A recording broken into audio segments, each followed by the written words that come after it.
come back for sure.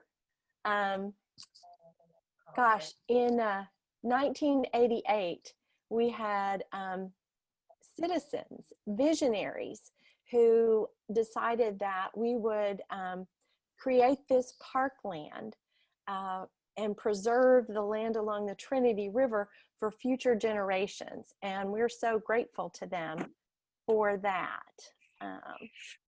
Our mission is to preserve and enhance, let's see, wish I hadn't done that. Just a second. Are you seeing that, you guys? Okay. I was trying to get to, there we go. Okay. To preserve and enhance the land along the Trinity River. And we want to preserve it as a wonderful natural resource that it is for the city. Our values that we have at River Legacy are preservation, conservation, and education. And recreation. We always want to be basically helping people fall in love with nature, because what we love, we will protect. And, you know, I say a lot of times that there are no commercials that say being out in nature are good for you, but I've got one at the end of this presentation. So, gosh, the foundation was formed in 1988. And we started with just 376 acres of land, and that had to be, that was a gift to the city, and it had two stipulations. One is that it had to be open to the public, and the second was that it had to be used for educational purposes.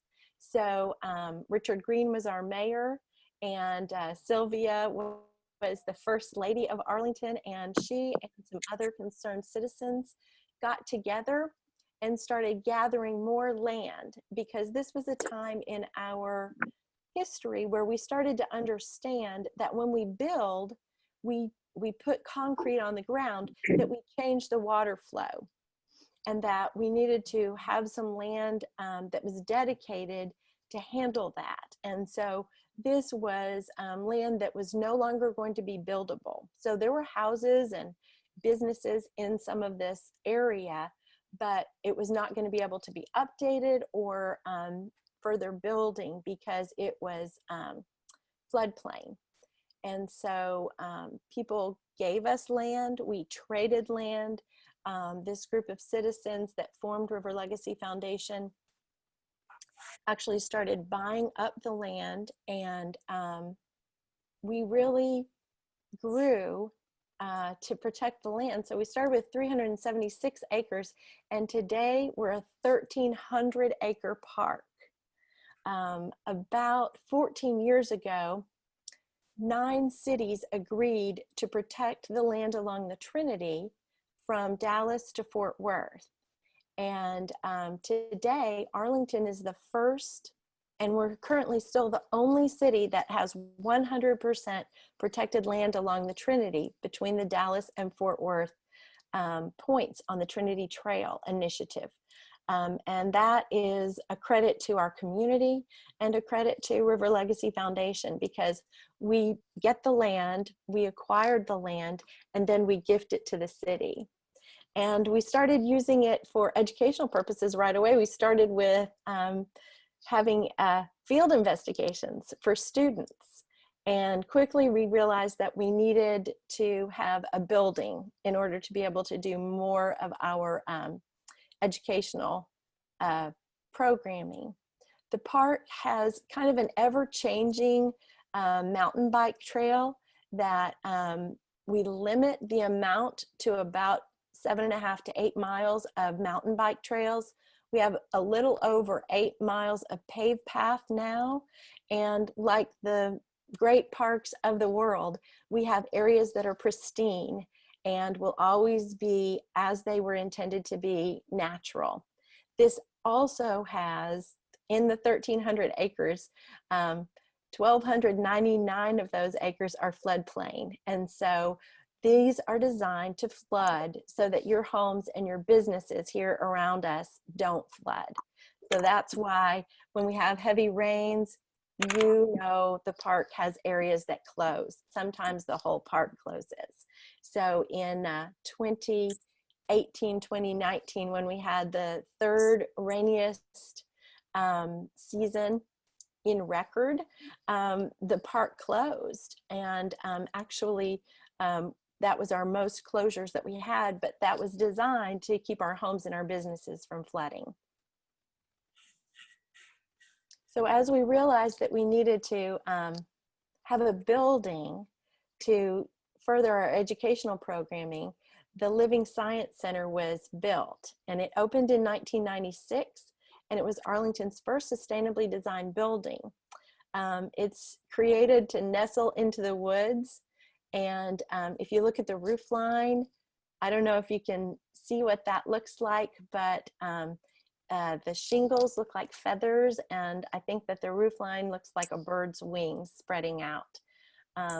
The building is beautiful, and inside there are trees that were harvested to make Collins Street wider. It came out of the median, and I helped scrape the bark off of those trees, and they actually are load-bearing beams holding the roof line up. In 2013, we did a major renovation of our animal habitat. That would be our terrariums and aquariums, and they look like a riverbank. So we're helping you feel like you're on the river.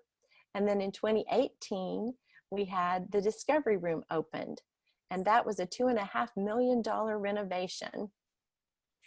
So here are some of the features of the Discovery Room. The first feature is life in the forest, and we have a 30-foot interactive wall, and you have 3 habitats, and we have the pond, we have life in the forest, and we also have life around a fallen log. So we have 3 habitats, and this is, I like to say, the only place in Texas that you can get all 4 seasons. Guaranteed. So we go through all 4 seasons in each of these 3 habitats. And we have active games that really get your body and your brain connected, thinking about what's going on there. The Discovery Room also has a larger than life area, and you can see a very handsome young man on a leopard frog. And yes, you have leopard frogs out in River Legacy. They are not that big, but you learn about life in the watery world. And in the next picture you see is our interactive floor. And that is like putting your toe. You can actually just put your toe in the creek and see it's a cause and effect. So you ripple, you might make a turtle put its head inside, but you learn about the watery world there. So everything we do there is a gateway to get you out into the park. We consider that the Discovery Room and the Nature Center is an invitation for you to discover. So one of our 3 main values is education, and we have it hands-on, minds-on education. We follow a discovery method of teaching, and in the discovery method, we have a curriculum set, but we help guide the students, and those are 3 to 93 years old. We guide the students to discover and wonder and ask questions, and then we take it from there. I love the way that we teach at River Legacy. It's how I brought my kids up. I know Robert has brought his kids up there, and it creates thinkers. And hopefully we're just continually creating and nurturing the next generation of environmental stewards. So here are our traditional programs, and traditional can also be read as pre-COVID-19. So we had nature school, preschool, after school and homeschool clubs that met once a month, and you meet with the same group of kids. And there are different ages. So if a family has 3 children, they could all meet with their own group on the same day of the month. And it's an extended time where they can really dig deep into nature, into environmental science, and all the STEM programming. We usually have summer at the Science Center where about 600 kids come through for day camps with us.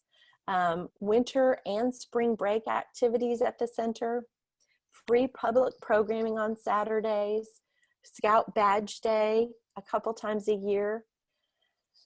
All in all, we have over 50,000 people who come to the Living Science Center programming each year. And of those 50,000, 14,000 school kids, kindergarten through 8th grade, come and they're in field investigations where they actually get to see an animal up close, many animals sometimes up close and personal. They take a hike with the naturalist in the woods, and they are able to really explore.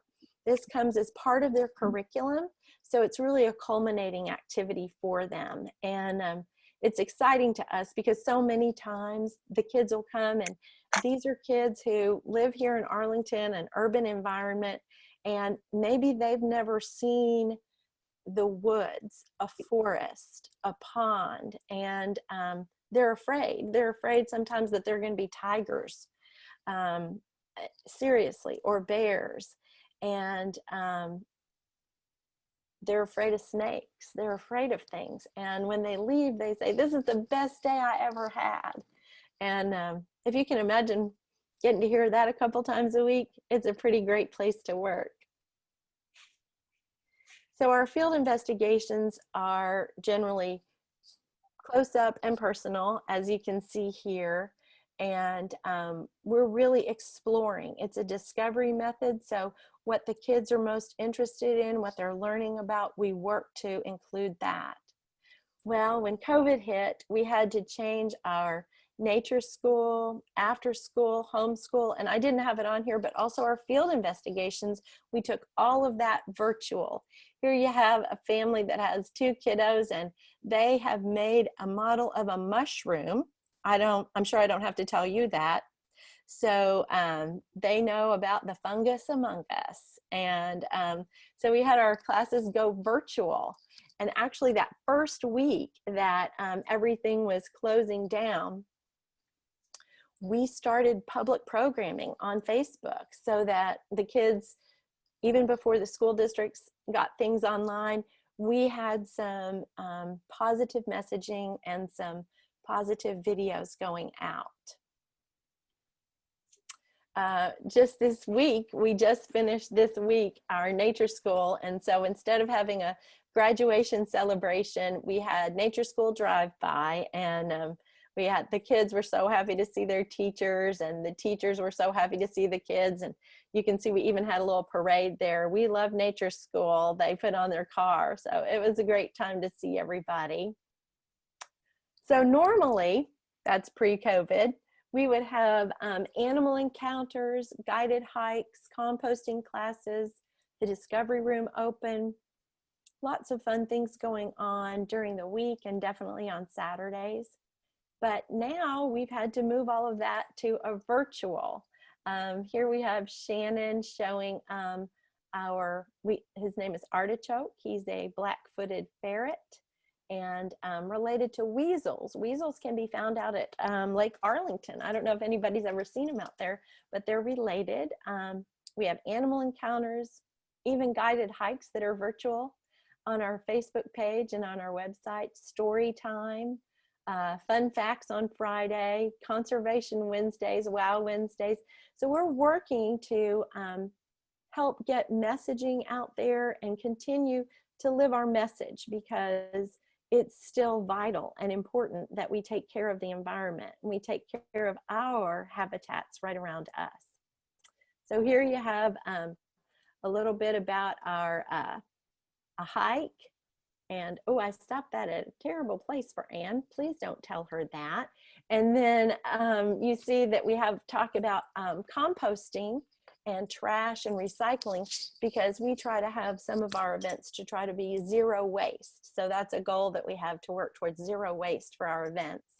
And then story time with Miss Sherry.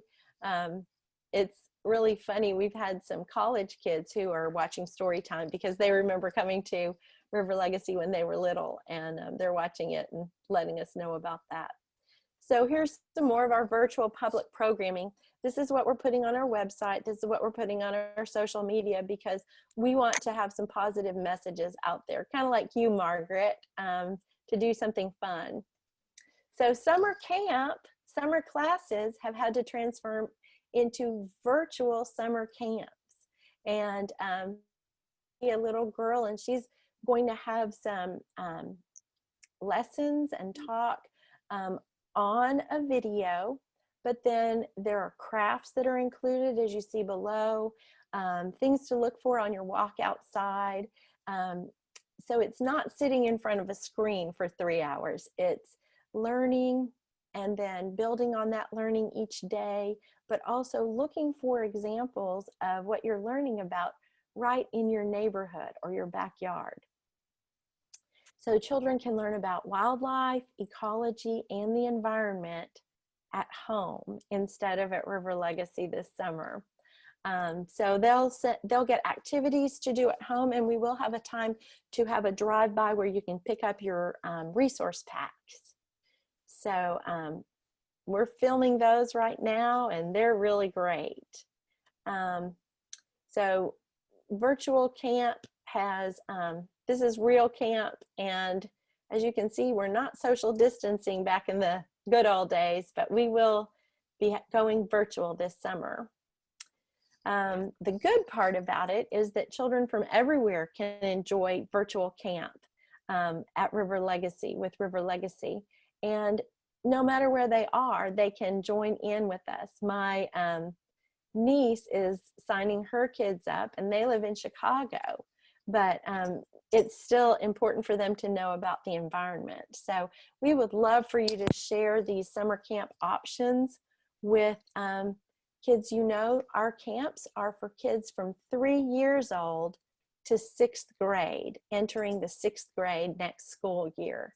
And they're very economically priced. And as I said, we do have a pickup. We will have a pickup for resource packets for our kiddos. So even though the center is closed, we are considered essential. We've been doing things. We're closed to the public, but we have been doing things the whole time. We have over 90 animals that we call animal ambassadors. And really, I know Margaret showed us a bunny today, and there's nothing like having animals to really engage the kids and adults. And so this is featuring little Haley. She's our newest opossum, and she is really little. She was born with a metabolic bone disorder. And so she and another sibling from her litter were found, and they weren't thriving. And so the rehabilitator took her sibling in and found that they were not growing, and it was because of this metabolic disease. And then of course Haley was not thriving. The sibling actually had a broken bone because of it. And when animals are in pain, a lot of times they won't eat. I'm not that way. There's nothing that makes me not eat, but animals don't eat when they're in pain. So Haley was not thriving either. So the rehabilitator couldn't take care of two highly specified needy animals from the same family. And so we got Haley as one of our ambassadors. She's fed a special diet of baby food mixed with a calcium supplement, and she's fed every day by one of our naturalists. And she's not the only one who's getting taken care of, and their lives are being enriched, and they get playtime. And even though the center is closed, we're still doing all of that. And our COVID story includes that our 31st annual cardboard boat regatta was canceled because of the restrictions. That was a real bummer for us, and a lot of people and kids in our community This is something where we have quite a bit of cardboard because we give cardboard to the schools. So we have quite a bit of cardboard, and we're thinking of some fun things to do with the cardboard. We're working with the Parks Department. I was just talking to them today. And so we have some cardboard. If you can help me think of what to do with that, maybe some contests or something fun. We're trying to include it in a summer camp we're working on doing 3 times this summer with the Parks Department. So that'll be another one. Here's our Get Creative Native art contest that I was telling you about. We're looking for original art, and it would be great if you could help us spread the word. Again, I know Kelly has asked for that, thank you, and Sam gave me the number for the children's minister at our church.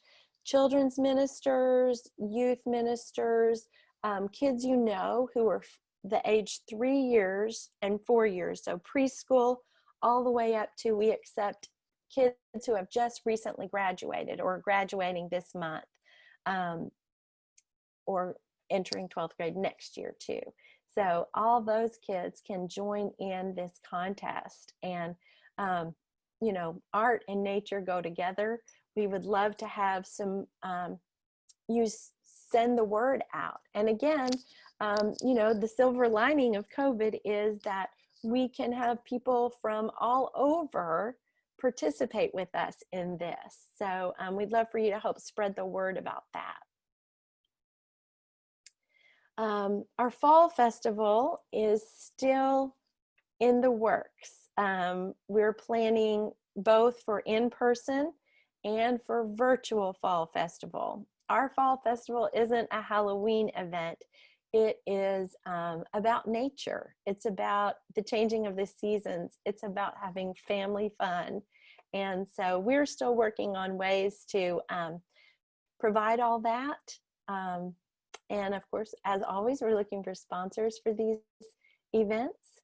Our clay shoot has been postponed until October 25th. It is going to be held out at the Defender Outdoors Clay Shoot Ranch, or Clay Ranch, and it's a great event. If you're interested in that, let me know. And then Night with Nature, we're sure hoping that we'll be able to have that in person Friday, November 6th. It's a really, really fun gala, and I love it because the attire is woodland chic. And do you know what that means? It means you can wear whatever you want, and we will love it. We have, I've had Brian Weatherford wear what I think were duck hunting boots and a camo shirt and maybe a tuxedo jacket. It was quite an outfit. So we're going to have that. Hopefully we'll be having that in November.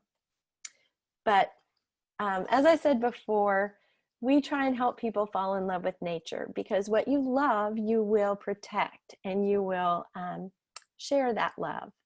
So here's some benefits of spending time in nature. I'll let you look over those. I can remember more of them because I spend time in nature, and that helps my short-term memory. But you're looking at number 2, it reduces stress. Time in nature reduces stress. How many people could use a little less stress right now? Me. So, and it also helps improve your immune system. Time in nature helps you feel happier. Yeah.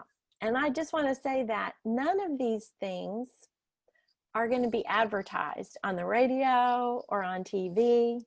And so people want to feel better. People want to help their children achieve more, be more creative, do better in science and math.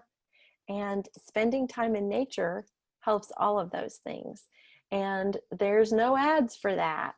The ads say to buy a computer, which I'm for that, but to buy a computer or to buy a lottery ticket if you want to get ahead or be happy. But we know that there are other things, and nature are one of them. And so we have a better, stronger community when we have River Legacy there. We help people fall in love with nature. The park is designed to keep our businesses and our homes from flooding. The 1 acre of the 1,300 that is not in the floodplain is where the center is. The rest of it is all floodplain. And we feel like when you are connected to nature, our community is better. And we're a place of entertainment, but you know, River Legacy is a great place for people who are visiting the city to come and take a break from their softball tournaments or visiting any of our major attractions.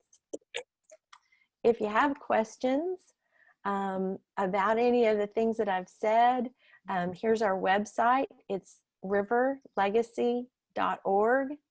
There's the phone number at the center, and there's my email.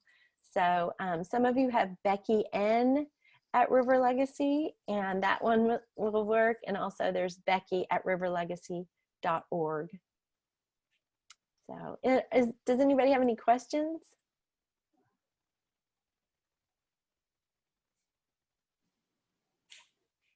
If you have any questions, just unmute yourself and go away. Go for